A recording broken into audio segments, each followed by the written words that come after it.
আল্লাহ পাক ৭ শ্রেণীর মানুষকে আরশে আজিমে ছায়ায় ছায়া দিবেন। এক শ্রেণী হচ্ছে যারা ন্যায়পরায়ণ শাসক।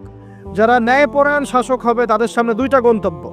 হয় তারা আরশে আজিমের ছায়ায় ছায়া পাবে, নচেত জাহান্নামের আগুন অপেক্ষা করছে। কারণ প্রত্যেকটা দায়িত্ব সম্পর্কে আল্লাহ পাক জিজ্ঞাসা করবেন। এবং নবী সাল্লাল্লাহু আলাইহি ওয়াসাল্লাম একটা হাদিসের মধ্যে বলেছেন যে, তোমরা কি জানো কিয়ামতের মাঠে সবচেয়ে বড় মিসকিন কারা হবে? সাহাবায়ে কেরাম বলছেন, আমরা তো মনে করি যার সম্পদ কম, অর্থবিত্ত কম, সেই সবচেয়ে বেশি মিসকিন, সবচেয়ে বড় মিসকিন।